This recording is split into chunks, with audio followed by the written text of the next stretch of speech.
그리고 50일 만에 성벽을 세웠습니다. 그런데 일주일이 지나고 난 후에 7월 첫째 날에 다시 성벽으로 모였습니다. 다시 그들이 성전으로 모였습니다. 그 이유는 바로 7월 달에 절기가 있었어요. 7월 첫날은 새해를 시작하는 나팔절이 시작입니다. 새해는 다 모이게 되어 있습니다. 또 7월 10일에는 대속제일이 있습니다. 또한 7월 15일에서부터 22일까지는 초막절, 7월에는 절기가 굉장히 많아요. 그래서 7월을 종교력으로는 7월이지만 민간력, 우리가 다 아는 민간력으로는 1월을 말합니다. 1월 첫째 달 첫 1일엔 나팔절로 새해를 시작된 날에는 다 성전을 모여서 하나님 앞에 예배로 영광을 올려드렸습니다. 그들이 25일 날, 6월 25일 날 성벽이 마무리되었기 때문에 집에 도착하고 여러분 다시 성전까지 오는 데 있어서 성전까지 오는 데 걸리는 시간이 어떤 사람들은 3일, 어떤 분은 이틀, 어떤 분은 4일도 걸리신 분이 있어요. 제대로 집안일도 못 보고 집을 찍고 다시 돌아오는 것처럼. 그러나 그들은 불평하지 않습니다. 오히려 느헤미야 8장 1절 말씀에 보니요, 이스라엘 자손이 자기들의 성읍에 거주하였더니 7째 달에 이르러, 정월 초하루로 말합니다. 민간용어로 1월로 말하죠. 1월에 이르러 모든 백성이 일제히 수문학 광장에 모여 학사 에스라에게 여호와께서 이스라엘에게 명령하신 모세 율법책을 가져오기를 청하매. 아멘. 이것이 부흥이에요. 여러분, 은혜 받게 되면 모이게 되어 있고요, 은혜 받게 되면 말씀을 듣기 위해서 몸부림치게 됐고, 나는 말씀 듣고 싶습니다 청하게 됐어요. 말씀에 뒷걸음치지 않습니다. 예배 시간을 오늘은 예배 드렸으니까, 어제 드렸으니까 오늘 좀 쉬어야 되겠다. 예배 시간을 계산하지 않아요. 오히려 예배 시간 더 없나, 예배를 더 드릴 공간이 없을까, 오늘 예배 시간 없나 더 찾아다닌다는 겁니다. 지금 여러분들이 예배를 계산하고 있다라면 성령 충만함을 받으십시오. 나는 지금 수예배를 드렸으니까, 오늘처럼요 수예배를 드렸으니까 금요예배는 패스야. 이건 예배를 계산하고 있는 거예요. 그렇게 계산하는 것이 아니라 수예배, 내가 새벽 예배, 내가 금요 예배, 아니 모든 예배를 즐겨드리고자 하는 마음이 넘쳐야 된다는 겁니다. 그렇다 해서 여러분 모든 예배에 참석하지 못하시는 성도님도 있을 겁니다. 이걸 율법적으로 여러분 지키라는 거 아닙니다. 그러나 여러분 자신을 분별할 수 있어야 돼요. 내가 성령 충만하면은, 성령이 언제 다스림 받으면 나타나는 현상은 모이게 힘써요. 율법책 가져오기를 청합니다. 나 말씀 듣고 싶어요. 나에게 말씀해 주세요. 어느 정도로 그들이 말씀 듣게 즐거워하느냐면 3절 말씀에 보면은 새벽부터 정오까지 6시간 동안 여러분 흐트러짐 없이 귀를 기울이고 있습니다. 수문학 광장에서 새벽부터 정오까지 남자나 여자나 알아들을 만한 모든 사람 앞에서 읽음에 무백성이 그 율법책에 귀를 기울였는데, 전체적인 느헤미야 8장을 읽다 보면은 그들이 귀를 기울인과 동시에 그들은 서서 말씀을 들었다는 말씀이 있어요. 6시간 동안 서 있습니다. 근데 그 누구도 아이고 다리 아프다, 앉았다 일어섰다 그런 사람이 없어요. 허리 아프다 그런 분도 없어요. 말씀에 너무 집중하다 보니까 여러분 아픈 것도 기억나지 않아요. 어떤 것도 나타나지 않아요. 오히려 그들은 더 집중합니다. 이것이 부흥입니다. 그래서 여러분 스스로가 자가 진단하실 수 있어야 돼요. 영적인 진단하실 수 있어야 돼요. 내가 지금 말씀 듣기를 사모하는가? 내가 예배를 계산하고 있는가? 아니면 말씀 듣기가 좀 힘든가? 아니면 말씀이 너무 나에게 재밌어서 말씀 시간이 흐르는지도 모르게 그냥 내 귀가 열려버렸구나. 지금 성령 충만하다는 겁니다. 귀가 열려야 되는 것입니다. 눈이 열려서 하나님 말씀만 내 눈에 보여야 되는 것입니다. 그리고 그 말씀에 순종으로 가야 되는 것입니다. 그러면서 그들은 그 말씀을 들으면서 성경 말씀을 보니 9절 말씀에 회개를 합니다. 울어요. 백성이 율법의 말씀을 듣고 다 우는지라. 아멘. 회개입니다. 종종 느헤미야와 제사장경 학사 에스라와 백성을 가르치는 레위 사람들이 모든 백성에게 이르기를, 오늘은 너희 하나님 여호와의 성일이니 슬퍼하지 말며 울지 말라. 아멘. 우리가 회개하기 시작하면 주님은 위로하여 주세요. 그러나 우리가 눈물을 흘리지 아니하고 회개하지 아니하면 하나님은 책망하십니다. 너가 지금 울어야 될 때인데, 지금 많이 울어야 될 때인데 왜 눈에 눈물이 말랐니? 왜 은혜를 받지 못해? 왜 십자가를 보면서 왜 눈물이 나오지 않아? 사랑하는 여러분, 우시기 바라겠습니다. 십자가를 바라보면서 울기 시작하면 사랑하는 여러분, 하나님의 위로가 임하게 됩니다. 하나님의 위로가 있습니다. 사도행전 2장 말씀에도 그들이 통해 자복할 때 어떤 귀한 은혜가 임하게 됩니까? 그런즉 이스라엘 온 집은 확실히 알지니 너희가 십자가에 못 박은 이 예수를 하나님의 주와 그리스도가 되게 하셨느니라 하니라. 너희가 확실히 알아야 될 게 있단다. 예수를 너희가 못 박았단다. 여러분, 이 말씀은 내가 들어야 되는 말씀이죠. 맞습니다. 우리는 예수님 십자가에 못 박았죠. 우리의 욕심이, 우리의 죄가, 우리 이기심이, 교만이, 거짓됨이, 불순종이, 불신앙이 하나님을, 예수 그리스도를 무참하게 못 박았습니다. 확실히 알아라. 그때 37절에 이 말을 듣고 마음에 찔려 베드로와 다른 사도들에게 물어 이르되 형제들아 우리가 어찌할꼬? 이거 어떡하냐? 어찌할꼬? 우리가 어찌할꼬 하기 시작하면 하나님 위로가 옵니다. 38절에서 같이 읽겠습니다. 베드로가 이르되 너희가 회개하여 각각 예수 그리스도의 이름으로 세례를 받고 죄 사함을 받으라. 그리하면 성령의 선물을 받으리니. 아멘. 회개하면 됩니다. 후회하지 마십시오. 어찌할꼬만 하지 마시고 회개하십시오. 예수 그리스도의 보혈의 피를 붙드시길 바라겠습니다. 주님, 내가 불신앙이 있었습니다. 교만했습니다. 게을렀습니다. 거만했습니다. 이기적이었습니다. 욕심스러웠습니다. 야망이 너무 많았어요. 하나님 영광이란 이름 아래 너무 거짓되게 살았습니다. 정직하게 원합니다. 진실되게 원합니다. 당신의 보혈의 피로 머리부터 발끝까지 나를 고쳐주옵소서. 나를 정말 고쳐주시고 당신의 보혈의 피로 머리부터 발끝까지 씻어 주시옵소서. 유학교로 돌아가시길 바라겠습니다. 호세아 6장 1절 말씀에 참 귀한 말씀이죠. 유학교로 돌아가자. 유학교로 돌아가자. 믿으십니까? 우리 같이 한번 읽어보도록 하겠습니다. 호세아서 6장 1절 말씀 같이 보겠습니다. 오라 우리가 여호와께로 돌아가자. 여호와께서 우리를 찢으셨으나 도로 낫게 하실 것이요 우리를 치셨으냐 싸매어 주실 것이미로다. 아멘. 여호와께로 돌아가자. 여호와께로 돌아가자. 주님께 돌아가면 되는 것입니다. 어찌할까 하지 마시고 주님께 돌아가십시오. 느헤미야가 연여 10절에 이렇게 말합니다. 느헤미야가 이르되 또 이르되 너희는 가서 살찐 것을 먹고 단 것을 마시되 준비하지 못한 자에게는 나누어 줘라. 아멘. 여러분, 은혜 받은 자는 서로 나눠요. 은혜를 나누고 먹을 것을 나누고 그리고 아픔을 나누고 기쁨도 나누고 서로 교제한다는 겁니다. 준비하지 못한 자에게 나누어 줘라. 이 날은 우리의 주의 성일이니 근심하지 말라. 여호와로 인하여 기뻐하는 것이 너희의 힘이다. 아멘. 여호와로 인하여 기뻐하는 것이 The joy of the Lord is your strength.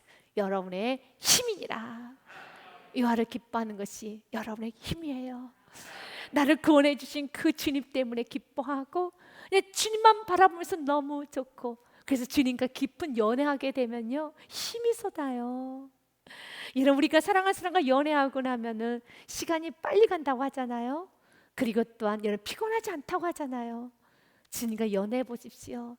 힘이 생겨요. 세상이 정말 여러분 만만하게 느껴지고요. 세상이 감당 못하는 삶이 되는 겁니다. 여러분이 지금 좀 세상이 어렵게 느껴지고 좀 무겁게 느껴지고 자녀도 무겁게 느껴지고 인생도 무겁게 느껴진다라면 주님과 연애해야 될 시간입니다.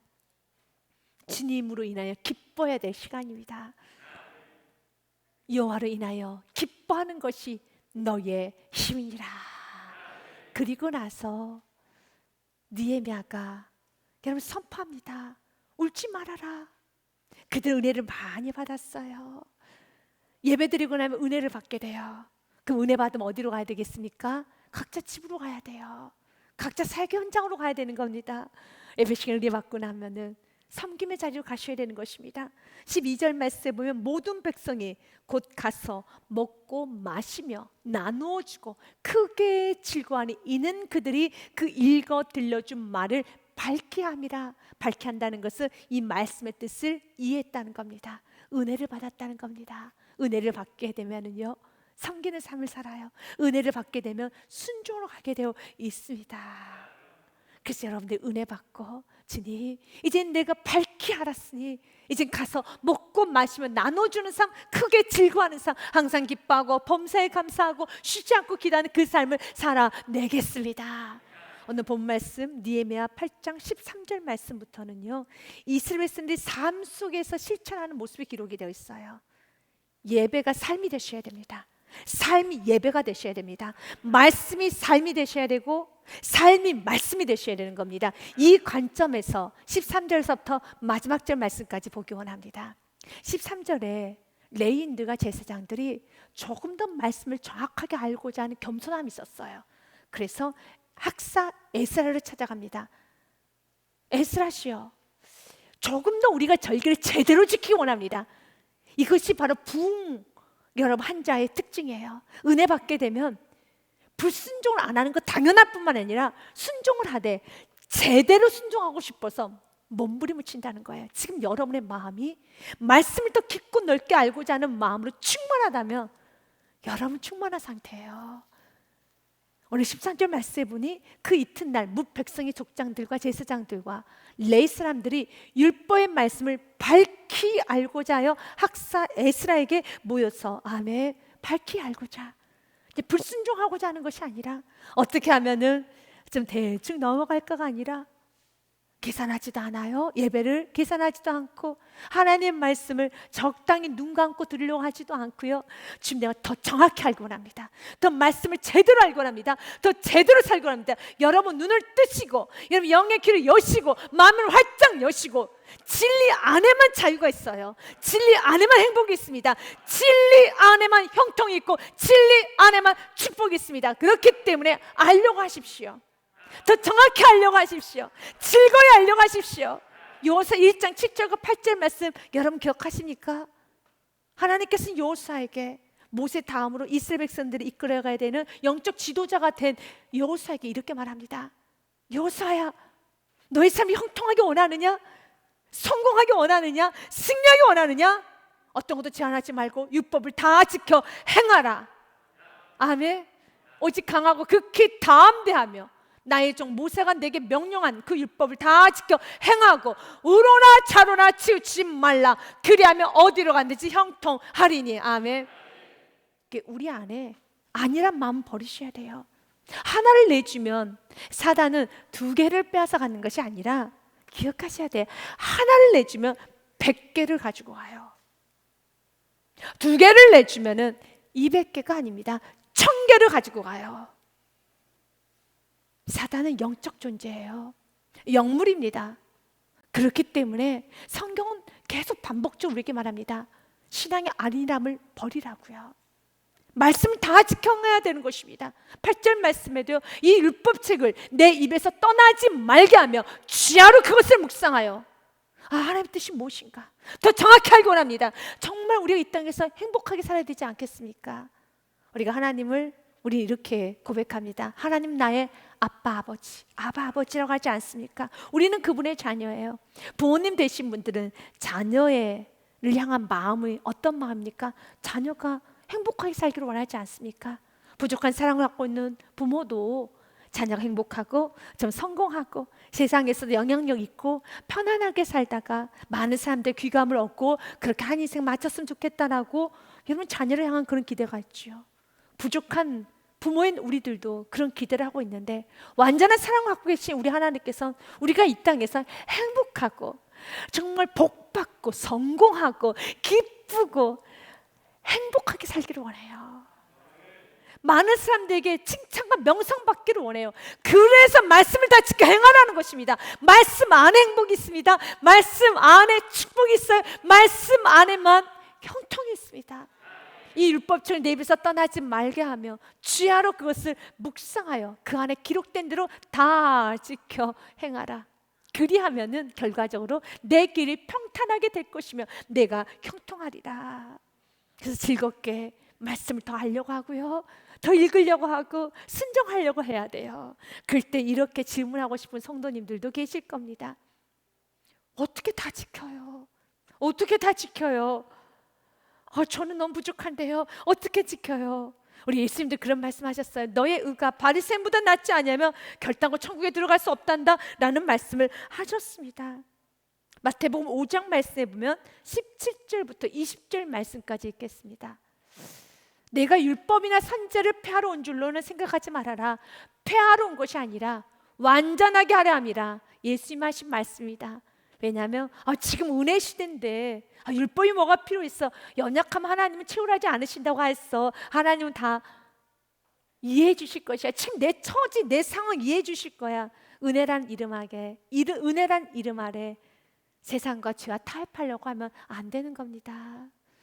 은혜를 받은 사람은 믿음으로 죽으면 죽으리라 도전하는 겁니다. 상황에 밀려가는 것이 아닙니다. 그래서 예수님께서는 콕 집어서 말하는 거예요. 내가 율법을 폐하러 온 것이 아니요 완전하게 하려 함이라. 진실로 참으로 내가 너에게 이르노니 천지가 없어지기 전에는 율법의 1.1획도 결코 없어지지 않아요. 다 이루리라. 율법대로 살아라는 겁니다.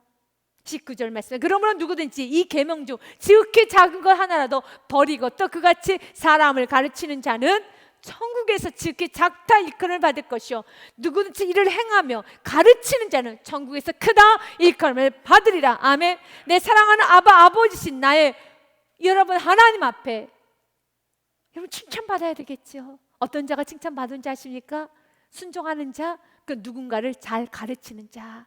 그럼 어떤 자가 책망받는 줄 아십니까? 불순종하는 자, 그리고 본인만 불순종하는 것이 아니라 어떤 누군가가 제대로 신앙생활을 하지 못하도록 내가 방해하는 자, 내가 말씀의 기준을 흐트러버려서 내 자녀까지 다 흐트러버리는 영혼들, 우리 다음 세대까지 흐트러버리는 사람들, 하나님은 좁다지 않습니다.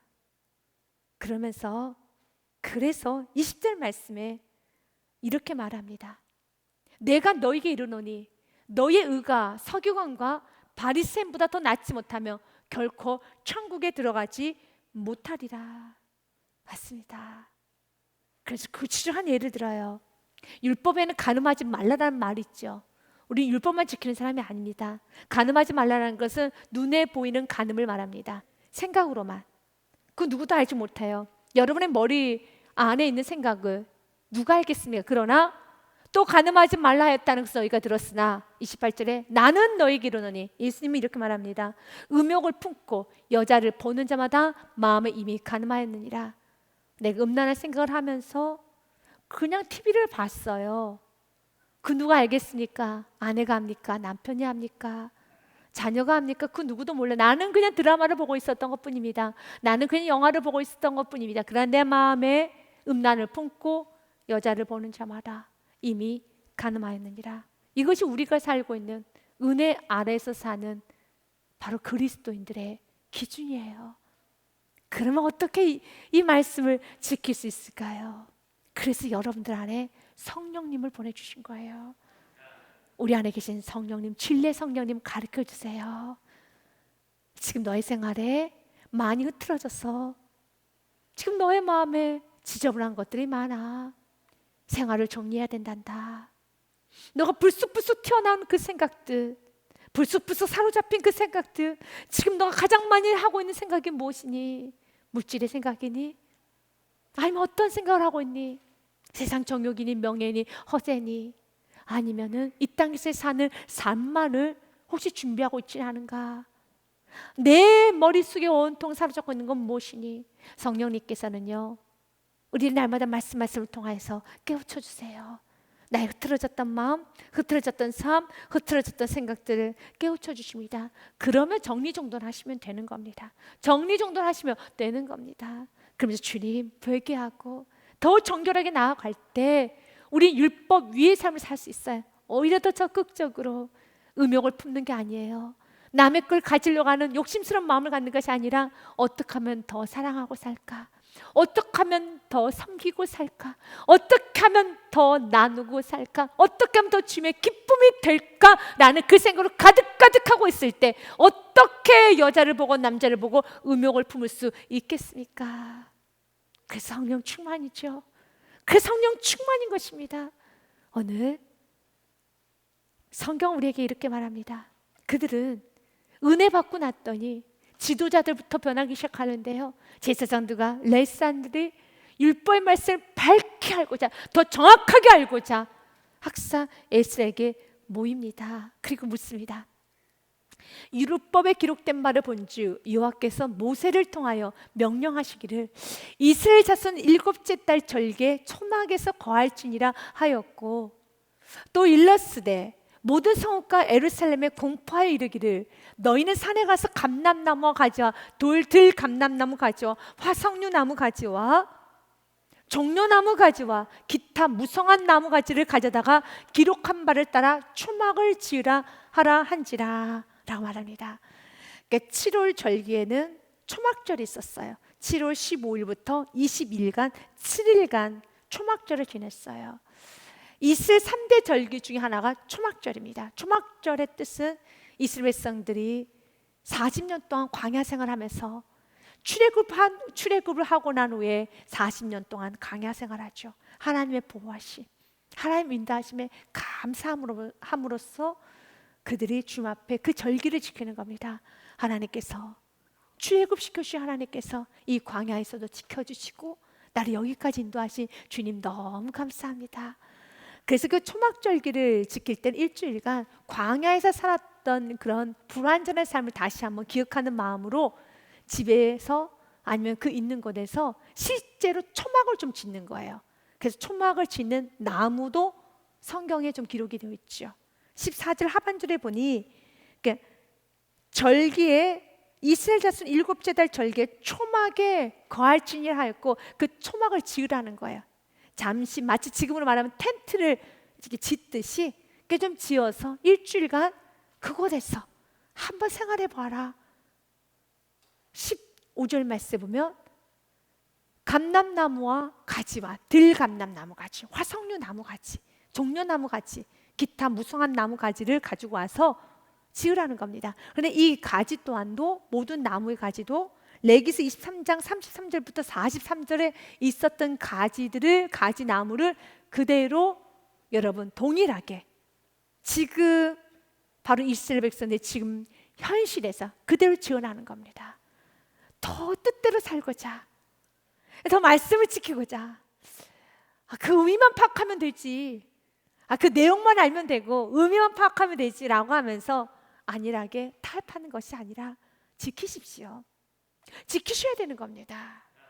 자꾸 변경하려고 하지 마시고, 자꾸 하나씩 내주려고 하지 마시고. 이스라엘 백성들 이미 이것을 레위 시대 때 했던 말이에요. 레위 시대하고 지금 느헤미야 9장 느헤미야 시대 때는 이미 이제 수천 년이 지났어요. 굳이 그렇게 지키지 않았고 그런 의미지 라고 하면서 예배 한 번으로 초막절을 대신할 수도 있어요. 그때 그 은혜를 기억하면서 우리 예배 한번 드리자라고 할 수도 있어요. 근데 그렇게 하지 아니하고 실제적으로 초막절을 지키라고 했던 그 레위기서 말씀 그대로 일주일간은 진짜로 초막을 지어서 그 초막을 지는데도 지금 이런 나무 종류도 없어. 지금 현대야. 현대고 그거는 과거지. 과거이기 때문에 현대에 맞게 재료도 써야지. 플라스틱으로 하자. 나 스티로폼으로 해, 스티로폼. 그렇다고 해서 여러분, 우리가 레위기에 있는 많은 말씀들을 우리가 지금 다 지킬 수는 없는 부분도 있어요. 먹지 말라는 음식도 있고 여러 가지 것이 있습니다. 우리가 지금 먹는 것도 많이 있어요. 그럼 오늘 본문의 말씀을 통해서 우리가 주고자 하는 메시지는 명확합니다. 은혜 받게 되면 하나씩 타협하는 것이 아니라 타협했던 걸 하나씩 back to the Lord, 유학교로 돌아와요. 하나씩 타협했던 걸 다시 유학교로 돌아오는 겁니다. 과거에 하나씩 타협했던 것을 내가 어느 순간에 예배 시간에 자꾸 내가 조금 준비 찬양 시간에 좀 늦네. 은혜 받게 되면은요, 준비 찬양 시간 더 일찍 와요. 이것이 율법이 아닙니다.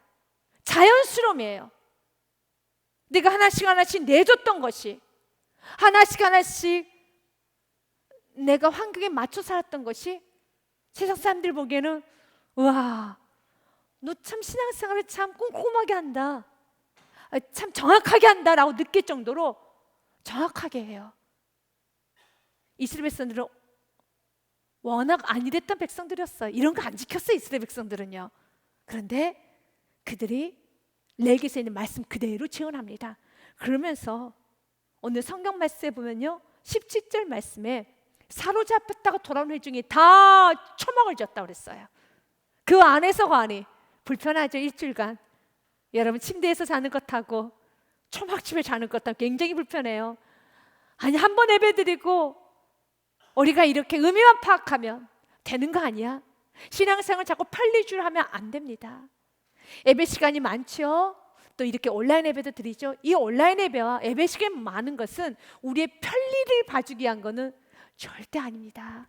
신앙생활은 나의 편리대로 하는 것이 아니라 그분께 예배하기 때문에 그분의 편리를 내가 봐드려야 되는 거예요. 나에게 자꾸 맞추다 보면은요, 어느 순간에 내가 예배를 드리는 것이 아니라 구경하는 사람이 되고요, 내가 정말 엎드려서 카바드 주님을 높이는 것이 아니라 내가 예배 드려줍니다 라는 사람이 되는 거예요. 여러분은 왜 예배를 편리주의로 드리면서 예배까지 드립니까? 그러면 이제 그 다음에 어디로 가게 되겠습니까? 기복주의로 가는 거예요. 내 마음껏 예배 드리고 내 편리대로 예배 드리는데, 그러면 이렇게 편리대로 예배 드리면 왜 굳이 예배를 드립니까? 세상 사람 묻는다라며 예배 안 드려도 되잖아요. 아니 그렇게 예배 안 드리면 찜찜해. 그러다 혼날 수 있어. 벌 받을 수 있어. 그것은 기복주의로 넘어갈 수 있는 아주 dangerous, 위험합니다. 조심하셔야 돼요. 조심하셔야 됩니다. 영적 생활에서는 여러분 스스로가 말씀을 듣고 깨우침을 받고 각자 우리 모두가 예배자가 되어야 되는 겁니다. 하나님께서 찾으시는 분은 예배자입니다. 하나님께서 축복하는 사람은 예배자입니다. 그 예배자의 기준은 그 누구도 정죄할 수도 판단할 수도 없습니다. 정말로 예배 드리고 싶은 모든 환경이 차단이 돼서 예배를 못 드시는 분도 계셔요. 그런 분들을 위해서 또 온라인 전도가 얼마나 유용한 줄 아십니까? 여러분 아직 교회에 대해서 조금 어색하신 분에게 온라인을 접촉해서 여러분 전도하는 거 정말 유용한 도구예요. 그리고 멀리 있으신 분들, 여러분 지금도 밤샘 근무하시는 분들, 지금도 여러분 현장에 계시는 분들, 못 드릴 때 이 온라인으로 예배 드릴 수 있다는 건 내가 숨 한 번 쉬는 겁니다. 이거 굉장히 귀한 거죠. 굉장히 귀한 겁니다. 바로 이 시간에 내가 지금 야간 근무를 하고 있고 내가 지금 출동을 해야 되는데 어떻게 옵니까? 그런데 잠시 차 안에서 겸손하게 무릎을 꿇어가면서 아멘 하면서 드리는 그 온라인 예배는 하나님께서 현장 예배 드리는 모든 사람들과 동일하고, 아니 너 참 예배자다 할 것입니다. 그럼 편리는 안 돼요. 왜냐하면 편리는 기복주의로 가게 돼 있어요. 왜냐하면 결국은 내 편리로, 또한 내가 예배드리지 아니하면 무언가 삶이 엉킬 거라는 그런 불안감 때문에 내가 드리고 있다라면 안 되는 것입니다. 전에 이스라엘 백성들이 그렇게 기복주의 삶을 살았어요. 그러니까 이제는 그렇게 하지 않아요. 그들은 사로잡혔다가 돌아온 회중이, 그래서 성경은 이렇게 기록한 겁니다. 고난은 유익이었습니다. 이제 사로잡혀서 돌아온 지가 이제 꽤 됐죠. 그런데도 여전히 콕 집어 말하네요. 사로잡혔다가 돌아온 회중이 고난 받고 나면 이렇게 바뀌는 것이란다. 고난을 제대로 받고 나면은요, 이렇게 말씀대로 살 수가 있어요. 그래서 고난은 유익입니다. 여러분이 많은 고난 가운데 말씀밖에 없다, 정말 말씀 안에서 살아야 됩니다 라는 고백이 절로나고 있더라면 여러분이 받은 모든 고난은 여러분에게 유익이 된 것이고, 그리고 여러분들에게 좋은 열매로, 향기로 나타나게 될 것입니다. 사로잡혔다가 돌아온 회중이 다 초막을 지어요. 그 안에 거합니다. 꽤나 불편합니다. 그 자녀들 이럴 겁니다. 엄마 아빠 여기 너무 불편해, 집에 내려가자. 왜냐하면 그들이 여러분 지붕 위에다가도 초막을 지었거든요. 이스라엘 지붕은 좀 평평해서 지금은 말하면 옥상 같은 경우입니다. 뾰족한 지붕이 아니라 옥상처럼 되어 있어서 그 위에다가 초막도 짓고 그랬어요. 너무 추워, 엄마 나 집에 내려갈래. 1월이면 굉장히 추워요. 나 집에 내려갈래. 안 돼요. 여기서 있어야 돼.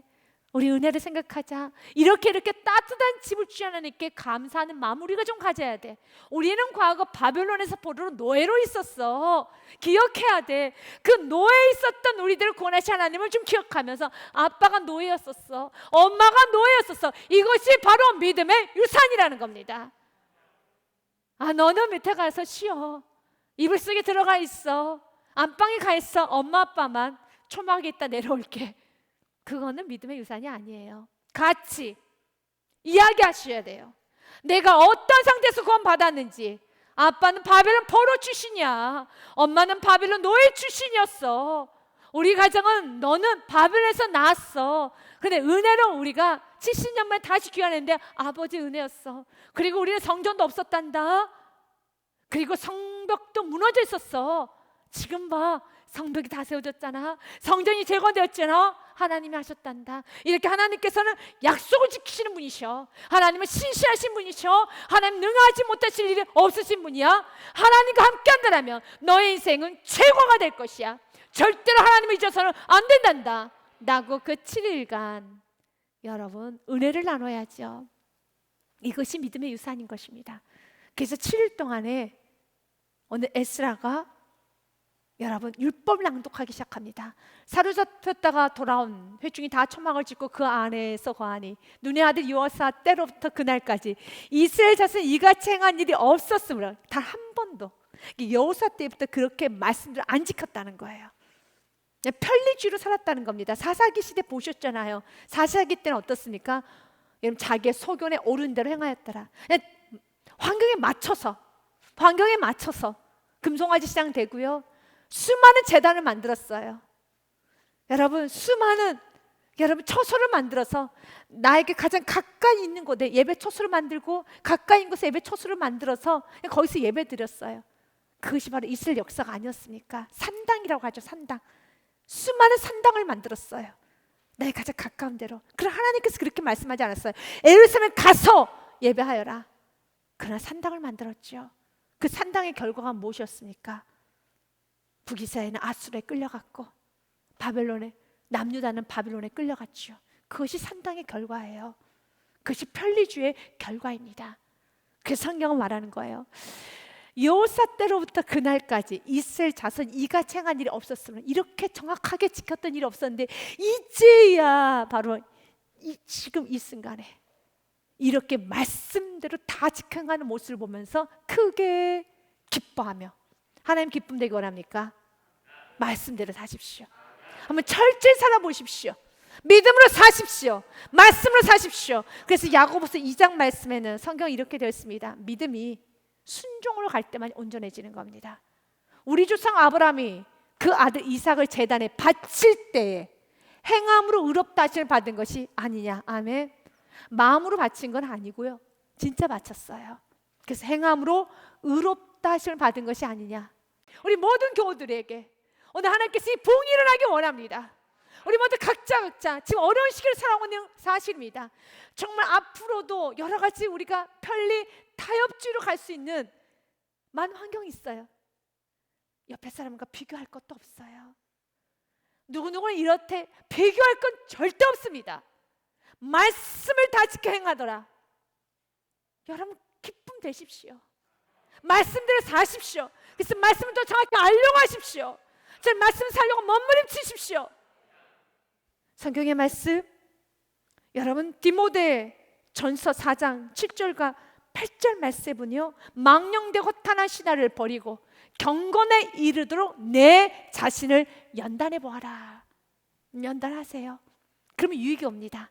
8절 말씀에요, 같이 읽습니다. 육체 연단은 약간의 유익이 있으나 경건은 범사에 유익하니 금생과 내생에 약속이 있느니라. 아멘. 요즘 좀 건강에 대해서 염려하시는 여러분 좀 분위기지 않습니까? 건강해야 돼. 맞아요. 코로나로 인해서 건강이 굉장히 많이 우선시가 되죠. 그래서 서로 건강에 관한 이야기를 많이 하죠. 어떤 음식이 좋대, 운동이 좋대, 어떻게 해야 된대. 만나면 건강 이야기죠. 맞아요. 뭐 좋아하세요? 건강에 좋은 건 다 좋아요 라고 말할 정도로 건강이죠. 왜요? 유익이 있어요. 육체 연단은 운동하는 거 불편하지만 약간의 유익이 있어요. 그러니까 약간의 유익이에요. 그럼 정말 경건에 내가 얼마나 연단하고 있는가? 내가 운동을 하는 데 있어서는 하루도 빠지지 않고 꼬박꼬박 그걸 지켜가면서 내가 열심을 다해서 정말 건강하기 위해서, 그 건강도 꼭 나 자신만 위해서 하는 건 아니죠. 가족에 대한 배려고, 국가에 대한 배려고, 또한 성도님들 같은 경우는 교회에 대한 배려죠. 저도 그래요. 성도님의 배려가 저의 건강을 잘 유지하는 거에 성도님에 대한 배려죠. 서로에 대한 배려 아니겠습니까? 그러나 다시 한번 돌아봐야 돼요. 육체의 연단은 약간의 유익이 있으나 경건은 범사에 유익하니 금생과 내생의 약속이 있느니라 라고 하면서 7절 말씀에 성경은 뭐라 합니까? 연단하라고 하잖아요. 경건에 이르도록 내 자신을 연단하여라. 연단하여라. 그러면서 성경은 우리에게 말합니다. 이와 쟁한 일이 없었기 때문에 하나님께서 너무 기뻐하며 18절 말씀, 에스라는 첫날부터 끝날까지 날마다 하나님의 율법책을 낭독하고 무리가 이레 동안 절기를 지키고 8째 날에는 규례를 따라 정회를 열었느니라. 아멘. 7일간은 율법책을 계속 낭독합니다. 그리고 무리가 이레 동안 절기를 지켰다고 됐어요. 여기서 절기라는 것은요, 7일 동안에 각각 번제와 또한 그에 따른 소제, 전제를 드렸고요, 매일 숫염소 하나로 속죄제를 드렸으며 8일째가 되던 날에는 성회를 열었다고 그랬잖아요. 성회라는 것은 하루하루 드렸다면 더 크게 예배를 드렸다는 겁니다. 그래서 숫송아지 하나, 수당 하나, 흠없는 수당 7마리를 다 드렸어요. 얼마나 풍성한 하나님 앞에 여러분 제사를 드렸는지 여러분 짐작이 되잖아요. 근데 이 모든 것은 다 레게에 쓰여진 말씀 그대로 지킨 겁니다. 지킨 겁니다. 굳이 이렇게 많이 숫송아지 하나만 드려도 되잖아요. 하나님께서 마음 받으시고 이 정도 드려도 충분합니다. 그런데 철저히 지키는 거예요. 숫송아지, 수당, 흠없는 수당 7가지 다 지켜 행해보는 겁니다. 말씀대로 지켜 행해보는 것입니다. 그 순간에 무엇이 임할까요? 능력이 임해요. 성경의 말씀 에베소 4장 22절부터 24절의 말씀에 보니요, 너희는 육체의 유혹의 욕심을 따라 썩어져가는 고습을 따른 옛사람을 벗어버리고 오직 너희의 심령이 새롭게 되어 하나님을 따라 의와 진리의 거룩함으로 지으심을 받은 새 사람을 입으라. 새롭게 옛것을 버리셔야 돼요. 세상의 사람들은 육체의 여러분 건강을 위하여서 열심히 살잖아요. 그러나 우리는 그들과 동일한 삶이 아니라 우리는 정말 경건에 열심을 다해야 돼요. 이 부분에 있어서 바로 세상과 우리가 다른 점이라는 것입니다.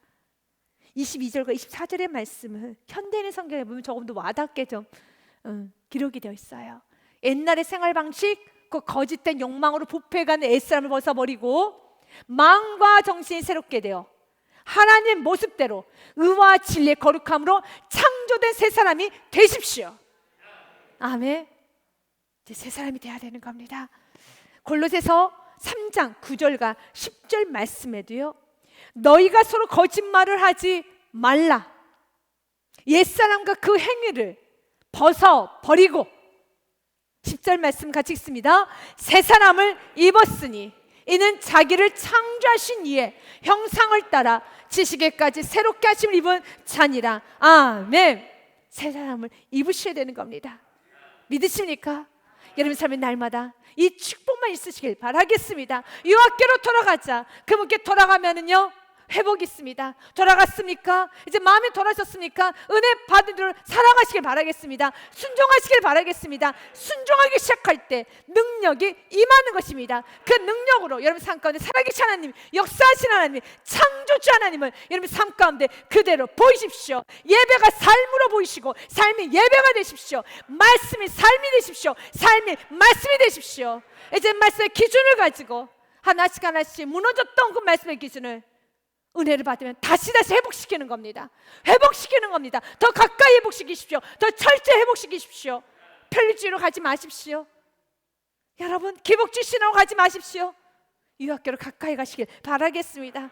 그리고 시편 1편 1절과 2절에 복 있는 사람에 대해 성경은 이렇게 정의하고 있습니다. 복 있는 사람은 악인들의 꾀를 따르지 아니하며 죄인들의 길에 서지 아니하며 오만한 자들의 자리에 앉지 아니하고 2절 말씀 오직 여호와의 율법을 주야로 묵상하는 자로다. 아멘. 같이 읽겠습니다. 오직 여호와의 율법을 즐거워하여 그의 율법을 주야로 묵상한도다. 아멘. 여호와의 율법이 즐겁습니까? 말씀이 즐겁습니까? 주야로 묵상하기 원합니까? 더 알기 원합니까? 이미 여러분 안에 부흥의 불이 불타오르고 있습니다. 그 은혜의 주 하나님 앞에 이제 적극적으로 순종하러 나감으로써 이 어려운 시기에 여러분 살아계신 예수 그리스도를 여러분 삶 속에 그대로 드러나는 축복이 있으시길 주님 이름으로 축복 드립니다.